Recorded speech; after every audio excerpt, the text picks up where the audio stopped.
Good evening and a warm welcome to Big Budget Business. They tend to say that if your business has anything to do with the three basic needs of food, clothing, and shelter, your chances of success are more likely. And of course, we know that Botswana, yes, has been heavily dependent on diamond revenue, but we've also been known for our agricultural sector, with our exports reaching western and eastern corners of this world. Today, we speak to a young business person who is in the agricultural sector to see how his journey has come along.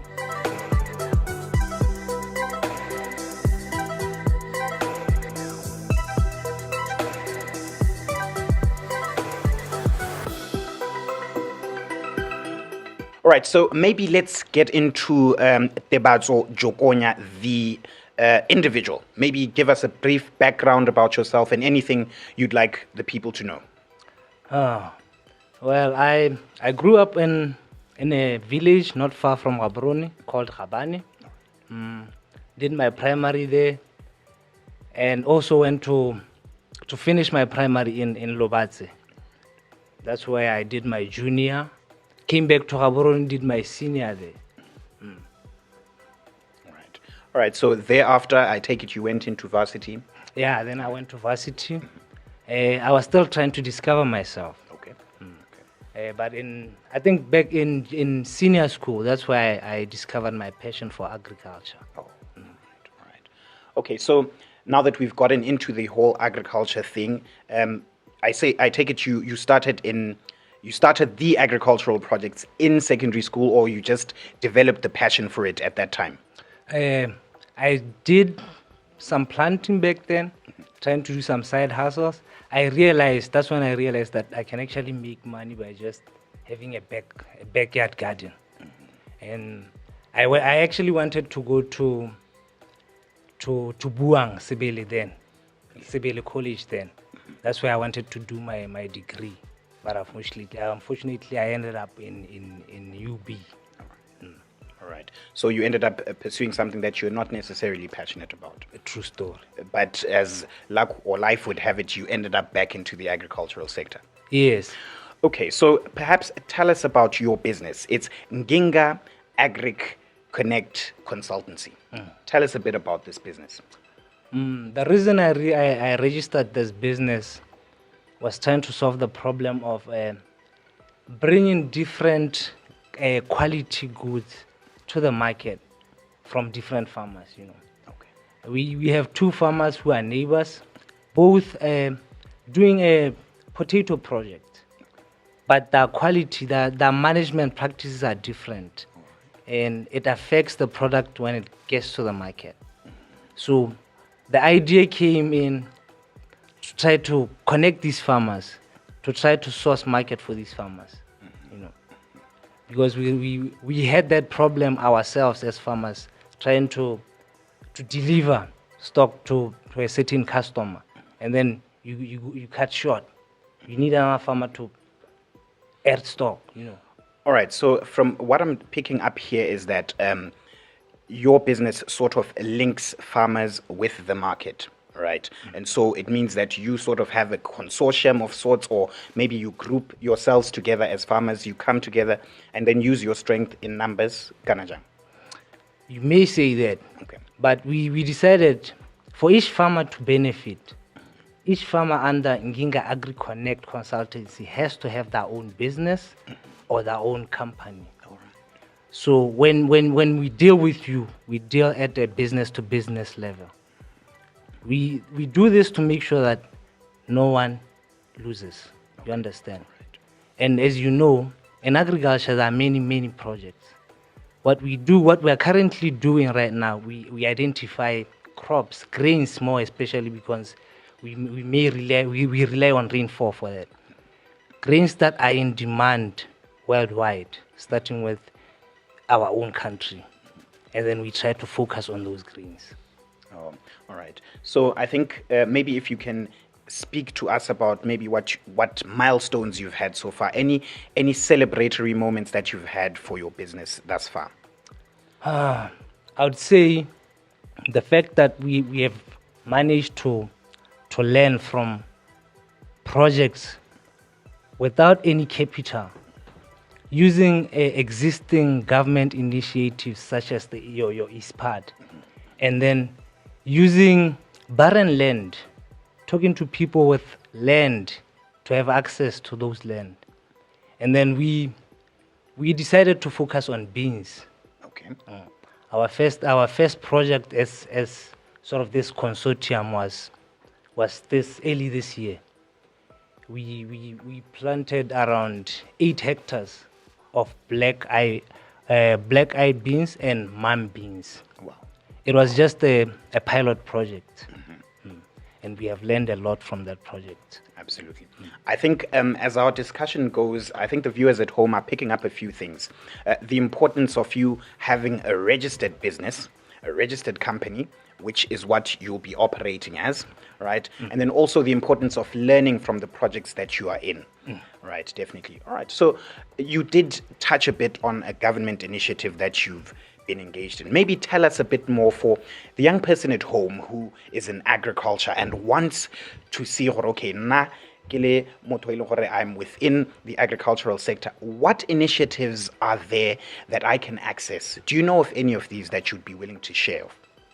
The first and foremost for a young Motswana would be your Youth Development Fund. It caters for agriculture and other industries. You understand? But that's just a start. I would advise a young person to approach YDF with an existing project, existing business. Let's say you want to venture into small stock. Before applying for YDF, try starting that project with 5 goats. See what happens. Because I'm sure you can fund that for yourself. You understand? The initiative that we are currently using right now, that we believe we can raise capital from, is the ISPAD initiative. Okay. We want to focus on growing beans, 4 types of beans. And as an individual farmer, as an individual company, the government can only help me with 5 hectares. But if we are 5 companies, we are 5 individuals, that means we have 25 hectares. If we get seeds, fertilizers, everything for that 25 hectares, we start. We are obviously going to need to inject cash during this time to make sure that our produce is up to par. We would like to be doing this on land with water. But as I said, the idea is to raise capital. So, you know, our world is quite global. We've got access to so much, the internet and international networks. Is there any international stuff that you think a young person in agriculture could sort of get in touch with? Yes, most definitely. And we need those exposures. Last year, I was fortunate enough to become part of YALI, Young African Leaders Initiative. I went there, believe it or not, representing the same agricultural initiative that we are trying to push. It's wonderful. And the good things about these platforms is the network. As we speak, because of that initiative, I have access to young people across SADC that are also trying to solve the issue of food insecurity. Absolutely. You understand? Wow. So I think it's important for us to see what opportunities are out there for us, not just locally, but on an international scale, because as you see, you've expanded your network, you know, and now you can learn from whatever challenges they're facing in their respective countries. True. Another important issue of note, you said what your business is trying to do is to solve a problem. In this case, food insecurity. And I'm sure as young business people, you must understand that your business should exist to sort of solve some type of problem. And in doing that, that's when you may find that your business becomes profitable. Right, so maybe let's get into the corona pandemic. How has the COVID-19 pandemic affected your business and your sector? This corona is a drawback, big drawback. I'm going to speak about the beans project because we started it in January. even though we planted late, we could have made a killing. We had set a contract. We are doing contract farming with BAMB, and we're expecting to produce around 5 tons of mung beans and 3 tons of black-eyed beans. But because of the lockdown, we were now at a disadvantage. We couldn't move between the 2 farms that we were utilizing. We couldn't get people into the farm to help us with the weeding, harvesting, and all that. But what can I say? We learned. Absolutely. So we will face challenges as business people, but that is not something that should make us give up. I think with things sort of easing up gradually, I think things will pick up and we'll get back to where we were. Right. Most definitely. So maybe let me talk about just challenges. If you were to say there are 2 specific challenges for people in agriculture, what would they be? Maybe for you personally. Yeah. Personally, for me, it will be land. Number 1 challenge, land.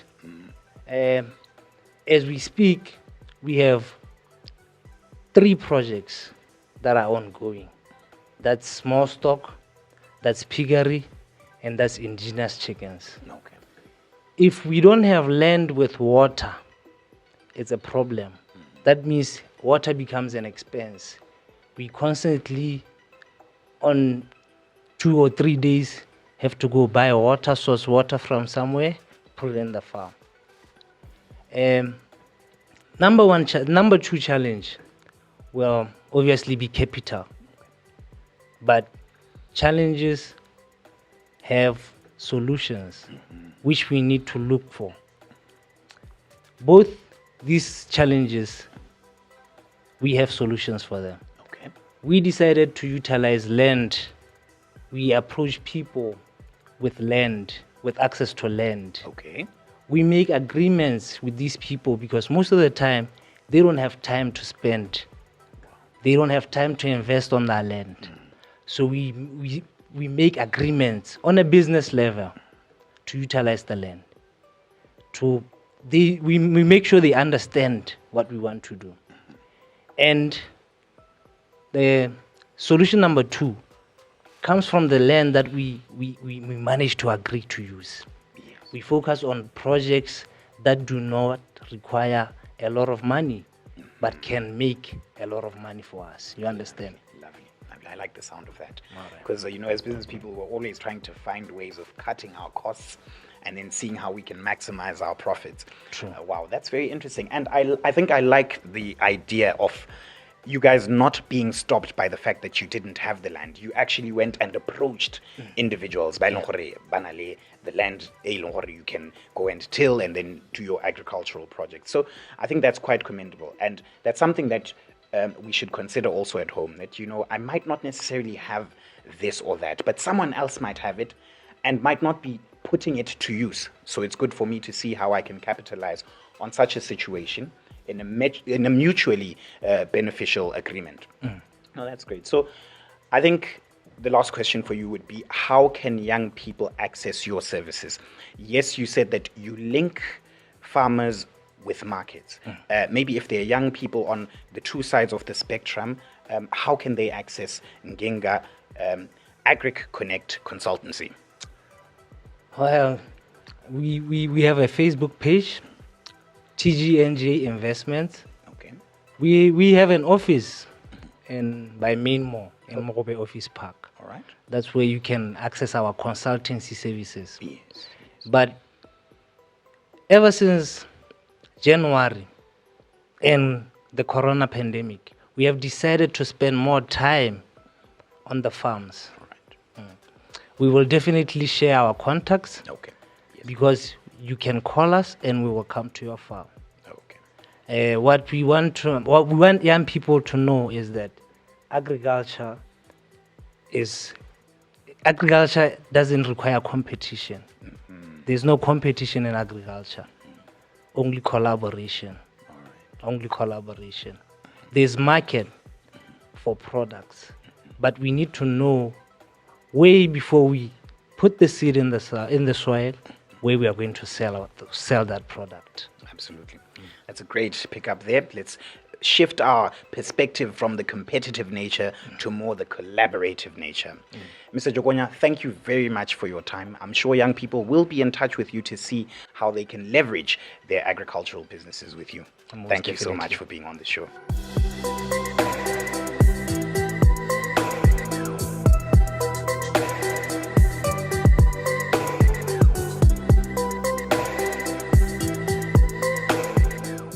Right, ladies and gentlemen, let us try our best to avoid mixing our business funds and our personal funds. A lot of the time we find ourselves tempted to eat from the business pot, and we advise against this. There are several dangers to doing this. You know, as a startup or an SME, we advise you to have a separate account which is specifically for the business income and expenditure, and then develop the discipline to not eat from that business pot.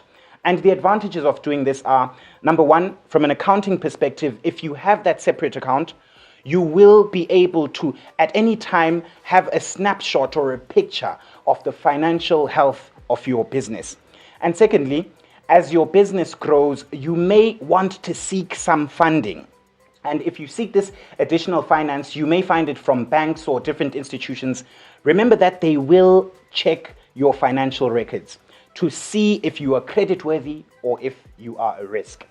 Number three, we understand that you may find yourself in difficult situations. And so what we advise is that you pay yourself a steady monthly salary and you take this money from the business account, pay it into your personal account. That way you will be limited to what is in that personal account and you can leave the business resources alone. Please, may we take this issue of not mixing our business funds and our personal funds very seriously, because it is a huge and major contributor to the failure of SMEs and small businesses.